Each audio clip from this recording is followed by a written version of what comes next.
Back in 1977, NASA launched two robotic probes with a mission that was expected to last only a few years. Their objective was straightforward: visit Jupiter and Saturn, send scientific observations back to Earth, and eventually become inactive. But the mission unfolded in a way no one could have predicted. Instead of ending after a brief exploration, the Voyager spacecraft embarked on the most distant journey ever made by humanity. Today, Voyager 1 has traveled beyond 150 astronomical units from the Sun. It has already crossed the Heliopause, the region where the Sun's solar wind no longer dominates and interstellar space begins. It was during this historic crossing that the spacecraft detected something remarkable. Its instruments measured a sudden increase in plasma density. The surrounding magnetic field behaved differently than before, while the intensity of cosmic rays rose dramatically. Voyager has no cameras capable of photographing this invisible boundary, yet the environment around it changed in measurable ways. For the first time in history, a human-built spacecraft directly sampled the conditions of interstellar space. Yet one important fact is often overlooked. Despite traveling for nearly 50 years, Voyager 1 has not actually escaped the solar system. It has moved beyond the protective bubble created by the solar wind, but the Sun's gravitational influence still extends much farther into space. Ahead of the spacecraft lies a journey that will require thousands more years before it reaches the true outer limits of the solar system. Somewhere within that immense darkness is a region that has never been observed directly. Astronomers believe an enormous spherical shell surrounds our planetary system, a vast collection containing trillions of frozen objects left over from the earliest days of solar system formation. This distant reservoir is thought to be the birthplace of the comets that occasionally appear in Earth's skies. We know this mysterious region as the Oort Cloud. The story began with a launch. A carefully engineered machine left Earth to attempt a voyage unlike anything humanity had ever attempted before. Voyager 2 became much more than another spacecraft. It served as humanity's first explorer of the distant outer planets, carrying our curiosity into regions that had never been visited.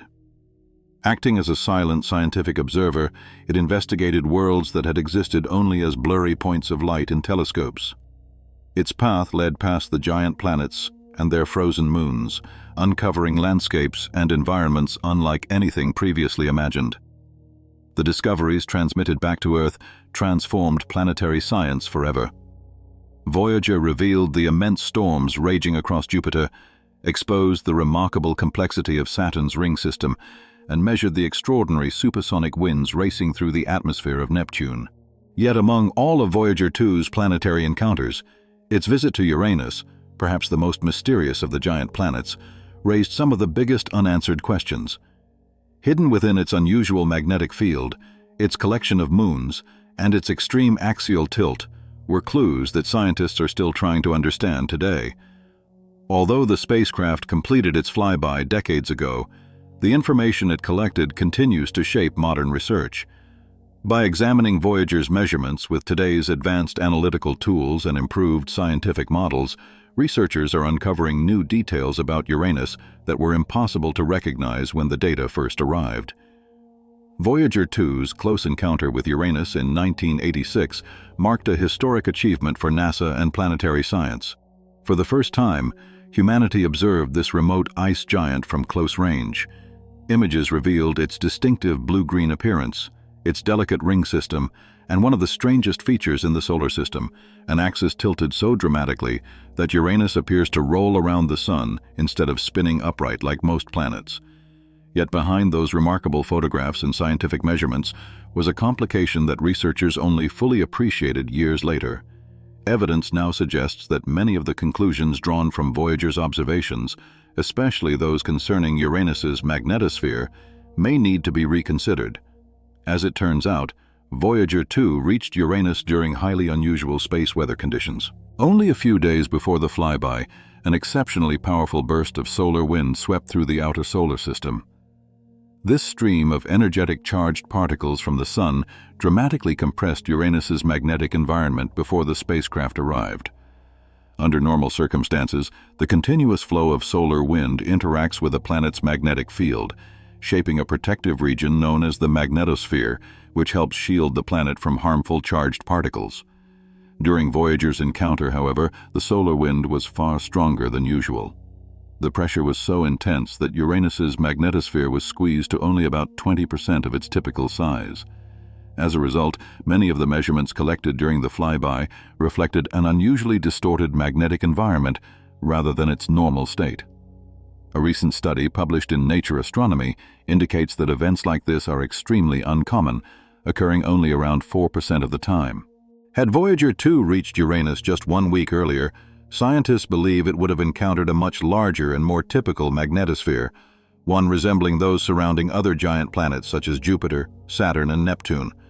For many years, researchers concluded that Uranus possessed an unusually weak magnetosphere, containing relatively little plasma and surrounded by exceptionally intense radiation belts. Plasma, a state of matter in which atoms become electrically charged by separating into ions and electrons, is commonly found within the magnetospheres of planets that possess strong magnetic fields. The measurements collected by Voyager appeared to show that Uranus's magnetosphere contained very little plasma originating from either the solar wind or its natural satellites. Based on those observations, scientists concluded that the planet's magnetic environment was unusually depleted of plasma. Today, however, researchers are reaching a different interpretation. New studies suggest that the intense solar wind present during Voyager's flyby temporarily pushed much of the plasma out of Uranus's magnetosphere. If that is correct, the spacecraft observed the planet during an exceptionally rare event, leading scientists to underestimate the amount of plasma that normally exists around Uranus. Far beyond Pluto, at the extreme edge of the solar system, scientists believe an enormous unseen structure surrounds us. Picture an immense spherical region populated by billions, or perhaps even trillions, of frozen objects left over from the birth of the solar system. This vast cloud is thought to mark the outermost extent of the Sun's gravitational domain. It appears in textbooks, scientific illustrations, and discussions of our cosmic neighborhood as though its existence were beyond question. Yet, there is a remarkable contradiction. No telescope has ever observed it directly. In many respects, we know less about this proposed structure than we do about some nearby star systems. So why are astronomers so convinced that it exists? And what if our picture of it is incomplete, or even incorrect? What can the paths of long-period comets, decades of theoretical calculations, and the latest astronomical research truly reveal about this distant region? Do other planetary systems possess similar reservoirs of icy bodies? Or is there something fundamental about our own solar system that we have yet to understand?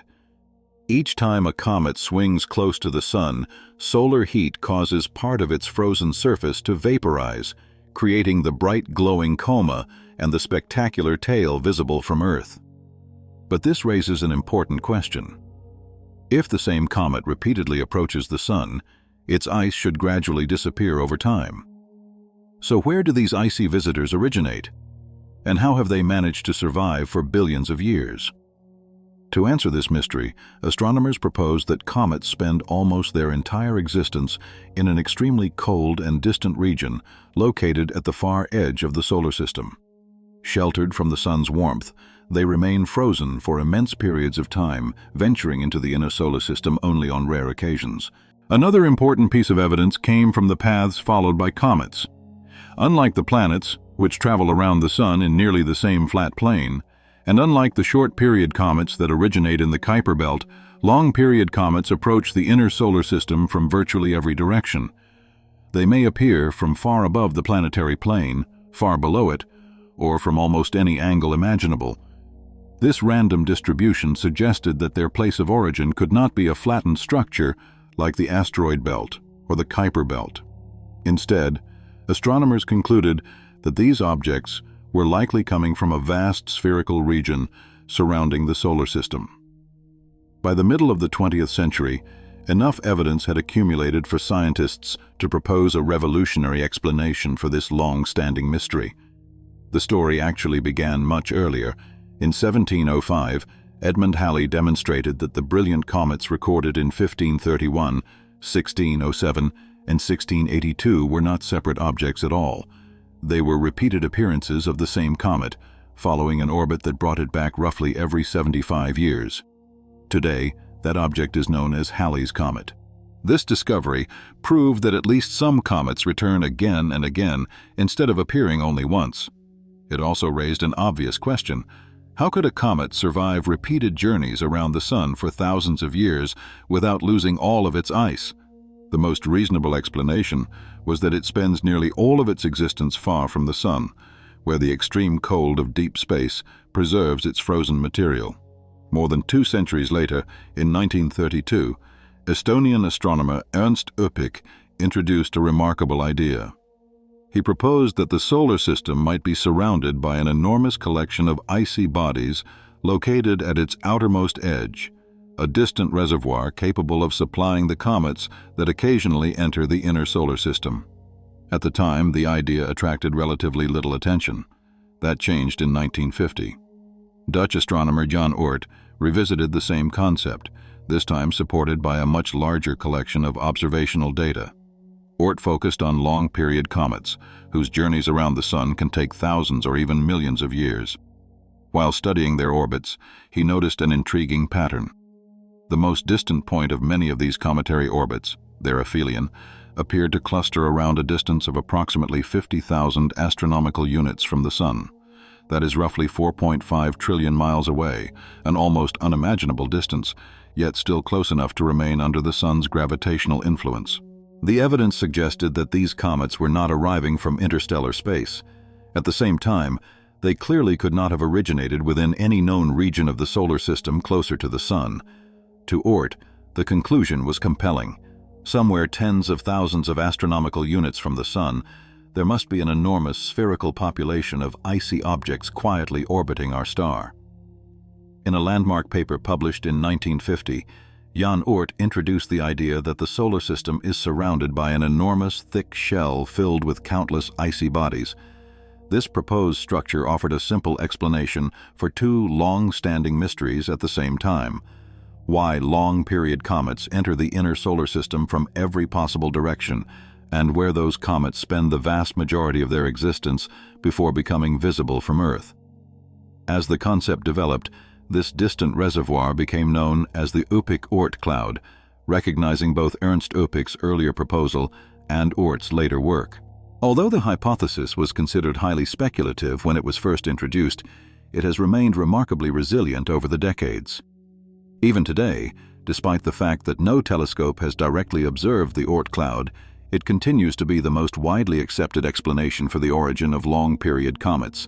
Its existence is supported by decades of orbital calculations, theoretical studies, and sophisticated computer simulations. To appreciate just how extraordinary the Oort Cloud would be, it helps to first look at the overall structure of the solar system. The 8 major planets, from Mercury to Neptune, orbit the Sun within nearly the same flat plane, known as the ecliptic. Between the orbits of Mars and Jupiter lies the asteroid belt, a broad region populated by rocky objects. Farther out, beginning beyond Neptune at roughly 30 astronomical units from the Sun, is the Kuiper belt. This vast ring contains countless icy bodies, including dwarf planets such as Pluto, and extends to a distance of about 50 astronomical units. Both the asteroid belt and the Kuiper belt share an important characteristic. They are flattened, disc-shaped regions aligned with the ecliptic, with their objects moving around the Sun in roughly the same direction as the planets. On the scale of the universe, these regions are still relatively close to the Sun.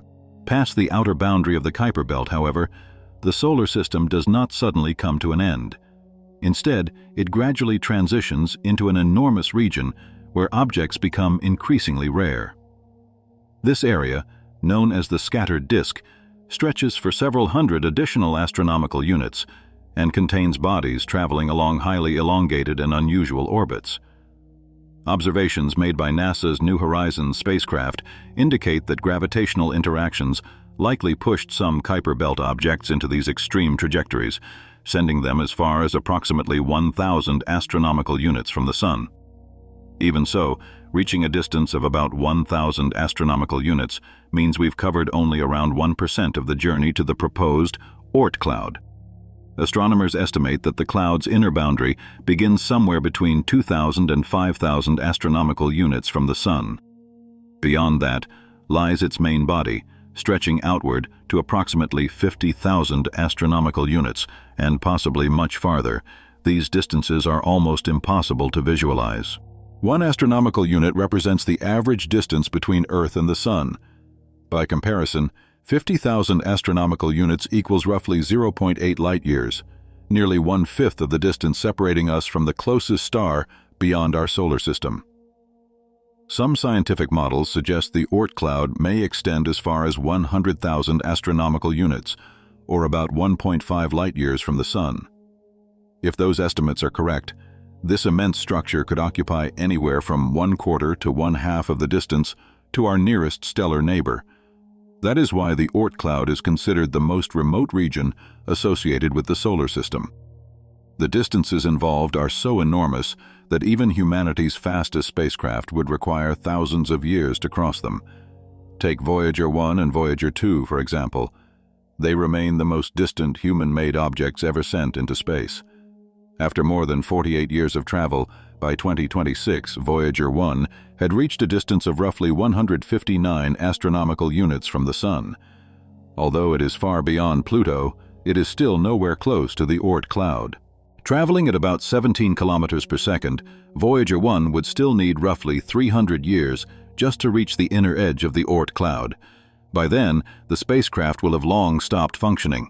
The Oort cloud is so vast that exploring it remains far beyond the reach of any human lifetime. Now imagine an ancient comet that spent tens of thousands of years drifting through this frozen darkness. In 2025, the Pan-STARRS survey telescopes detected one such object, now slowly making its way toward the inner solar system. Known as Comet C 2025 R3, this object has drawn attention because of its unusual orbit and its potentially spectacular appearance. It is expected to reach perihelion on April 20th, 2026, passing about 0.51 astronomical units from the Sun, before making its closest approach to Earth a week later at roughly 0.53 astronomical units. Its orbit is tilted by about 125 degrees to the ecliptic, meaning it moves around the Sun in the opposite direction to the planets, a strong sign that it likely originated in the distant Oort cloud. If the comet releases enough dust, it could become bright enough to be visible to the naked eye. More than just a beautiful sight, Comet C 2025 R3 is a frozen relic from the earliest history of the solar system. To better understand the environment through which such objects travel, let's take a closer look at the solar wind. The solar wind is a constant stream of charged particles flowing from the Sun. As it interacts with a planet's magnetic field, it can compress or expand the planet's magnetosphere, a protective magnetic shield that deflects harmful radiation. Because the strength of the solar wind changes over time, a planet's magnetosphere is constantly changing as well. When Voyager 2 flew past Uranus in 1986, it arrived during an unusually powerful burst of solar activity. The intense solar wind dramatically compressed Uranus's magnetosphere, shrinking its magnetopause from its normal 22 to 25 planetary radii to just 17.3. As a result, Voyager observed the planet under highly unusual conditions. This extreme compression likely changed Uranus's entire plasma environment. The powerful solar wind may have stripped away much of the plasma that normally feeds the planet's radiation belts, leaving behind an unusually intense belt of energetic electrons, a mystery that remained unsolved for decades.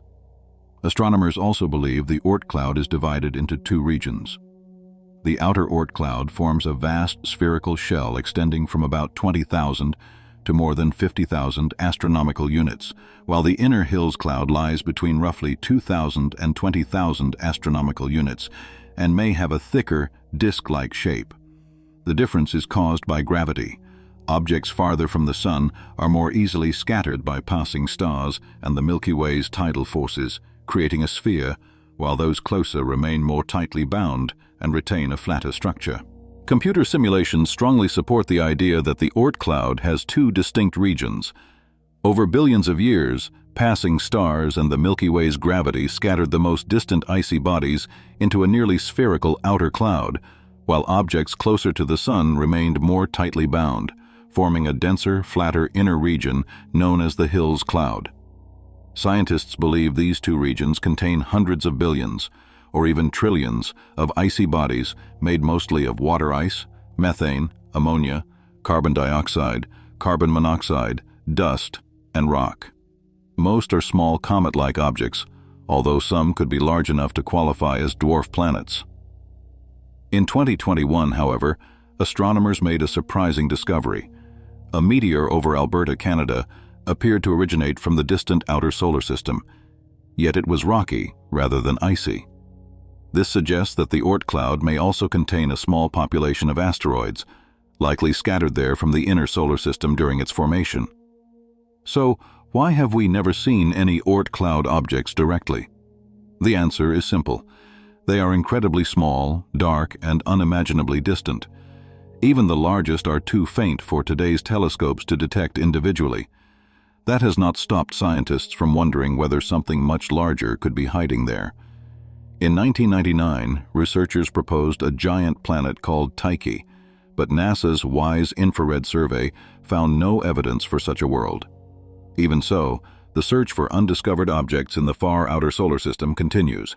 A later hypothesis proposed another hidden world, Planet 9, a possible super-Earth orbiting far beyond the outer edge of the Kuiper Belt.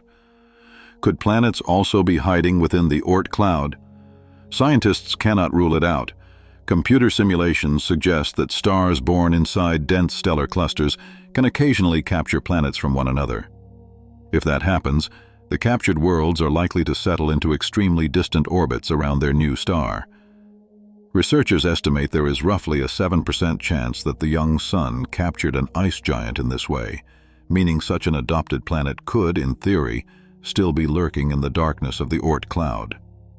Interestingly, the same studies indicate that such a planet would be far more likely to have been captured as a rogue world from another stellar system than to have been ejected from the Sun's original planetary system.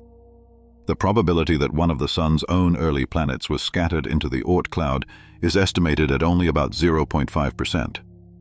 Even so, a 7% probability does not mean that such a planet actually exists. At present, there is no direct evidence for any massive object within the Oort Cloud. If one were there, astronomers would likely have already detected its gravitational influence or a faint infrared signature. A later hypothesis proposed another hidden world, Planet 9, a possible super-Earth orbiting far beyond the outer edge of the Kuiper Belt. Could planets also be hiding within the Oort Cloud? Scientists cannot rule it out. Computer simulations suggest that stars born inside dense stellar clusters can occasionally capture planets from one another. If that happens, the captured worlds are likely to settle into extremely distant orbits around their new star. Researchers estimate there is roughly a 7% chance that the young sun captured an ice giant in this way, meaning such an adopted planet could, in theory, still be lurking in the darkness of the Oort Cloud. Interestingly, the same studies indicate that such a planet would be far more likely to have been captured as a rogue world from another stellar system than to have been ejected from the Sun's original planetary system. The probability that one of the Sun's own early planets was scattered into the Oort Cloud is estimated at only about 0.5%. Even so, a 7% probability does not mean that such a planet actually exists. At present, there is no direct evidence for any massive object within the Oort Cloud. If one were there, astronomers would likely have already detected its gravitational influence or a faint infrared signature. Could some of these comets actually come from beyond our solar system? Yes, but such cases are exceptionally rare. In 2019, astronomers confirmed the first known interstellar comet, 2I Borisov, traveling on a hyperbolic orbit that was never gravitationally bound to the Sun.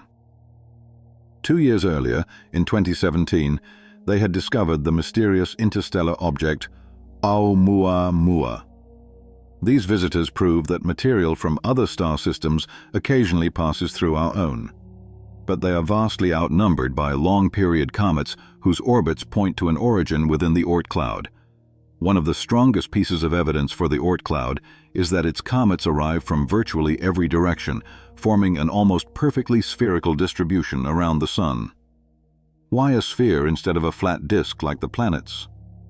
The answer lies in billions of years of gravitational interactions. The bodies that eventually formed the Oort Cloud began as planetesimals scattered outward by Jupiter and the other giant planets. Initially, they continued orbiting mostly within the plane of the solar system. Over time, however, their trajectories were gradually altered by passing stars and the tidal forces of the Milky Way. Because the Sun formed inside a stellar cluster, close stellar encounters were common during the solar system's earliest history. Even much later, nearby stellar flybys, such as the passage of Schultz's star about 70,000 years ago at a distance of roughly 0.8 light-years, continued to perturb the most distant objects. Computer simulations show that these gravitational influences slowly transformed the original disk-like distribution into an almost isotropic sphere. The outer Oort cloud, only weakly bound to the Sun, eventually became nearly spherical, while the denser inner region likely retained a more flattened shape. In other words, the Oort cloud structure is the natural result of billions of years of gravitational evolution. And if our Sun possesses such a distant comet reservoir, astronomers believe similar structures are likely to surround countless other stars throughout the galaxy.